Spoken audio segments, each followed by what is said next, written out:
Jamais sans la grâce, une dévotion matinale qui vous connecte à la pensée de Dieu et vous donne la provision du ciel au quotidien. Bonjour chers amis internautes, bienvenue dans cette nouvelle dévotion matinale, nouvelle journée, nouvelle provision. Nous allons prier. Père éternel, merci beaucoup pour ta grâce, tes provisions qui nous accompagnent chaque jour, Seigneur. Tu nous aimes, c'est pourquoi tu nous parles, Seigneur, chaque jour. Tu veux que nous marchions. Merci de nous aider encore aujourd'hui. Amen. Bien-aimés, hier nous avons vu que le peuple d'Israël disait « Le temps n'est pas venu. Le temps n'est pas venu. » Et c'était de la procrastination. Pendant des années, des mois, des années passaient et leur situation était demeurée la même chose. Alors qu'ils avaient toutes les provisions nécessaires à leur portée. Ils avaient même la présence de Dieu le Tout-Puissant à leur portée. Et pourtant ils disaient « Le temps n'est pas venu. » Et à cause de cela, ils étaient restés dans cette situation longtemps.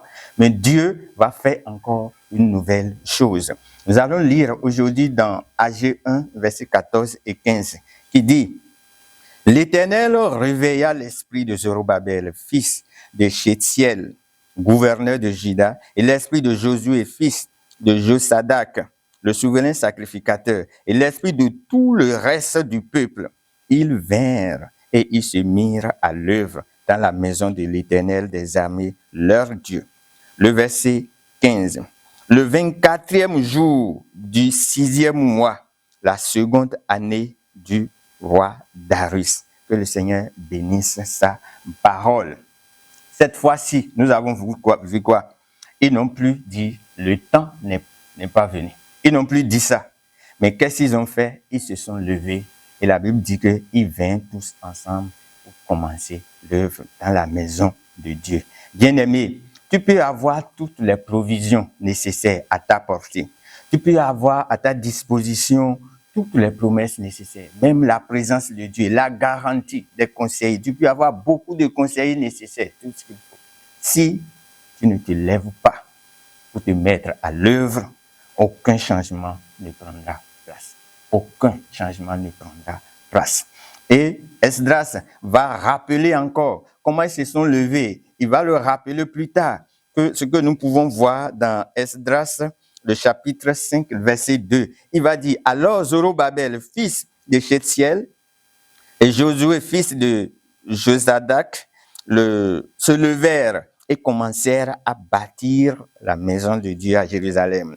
Et avec eux étaient les prophètes de Dieu qui les assistaient. Donc, c'est ce qu'ils ont fait. Quand ils se sont levés, c'est ça, ils ont fait effectivement ce que Dieu voulait qu'ils fassent.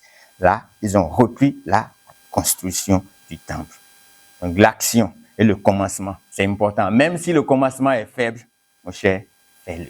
Même si c'est petit à tes yeux, fais-le. Et le verset 5 de ce passage dit quoi? Dans le verset 15, il dit le 24e jour du 6e mois. C'est en ce temps-là, ils ont pris cette décision, le 24e jour. Or, Dieu leur a parlé le premier jour du 6e mois. Donc, entre le premier jour où Dieu leur a parlé de se lever pour aller le faire et au moment où ils se lèvent ici, il s'est passé 24 jours. Juste 24 jours. Et pendant ces 24 jours-là, qu'est-ce qu'ils ont fait? Ces 24 jours pour pouvoir faire encore de petits plans. Ces 24 jours pour pouvoir organiser comment ça va se faire. Ces 24 jours pour pouvoir planifier, mettre chaque chose à sa place. Telle famille va faire ceci, tel autre restera ici. Regardez celui qui peut faire quoi dans ce nouveau projet qu'ils veulent faire. Ils ont pris ces 24 jours-là pour pouvoir le faire et c'était merveilleux. Et quand ils se sont levés, nous avons vu qu'ils ont réussi. Donc, ils ne se sont pas mis dans la précipitation. La précipitation, ce serait que le premier jour, Dieu leur a parlé. En même temps, le deuxième jour, ils vont commencer par faire. Ça ne marche pas. Ils ne se sont pas précipités. Et de la même manière, ils n'ont pas pris toute leur vie pour planifier. Juste 3 semaines, ils ont fait les choses et ils ont fait. Bien aimé, si tu veux qu'à la fin, tu puisses avoir de bons résultats. D'ici 12 mois, tu puisses avoir de bons mois. Fais de petits plans dès maintenant. Et il faut que tu prennes le temps. Ne prends pas toute l'année pour faire de planification, pour organiser. Non, mais fais un plan et juste un peu de temps et puis lève-toi sur ce que tu as. Dieu est avec toi, Dieu est avec nous et s'il est avec nous, la garantie, le succès est garanti. Que Dieu nous bénisse et on se retrouve à la prochaine. Si vous avez aimé cette émission, parlez-en à vos amis. Parlez-leur du message de la grâce et de ce qu'il fait dans vos vies.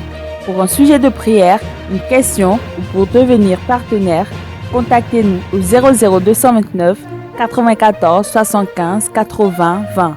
Que Dieu vous bénisse et à la prochaine. En attendant, pensez avec Dieu.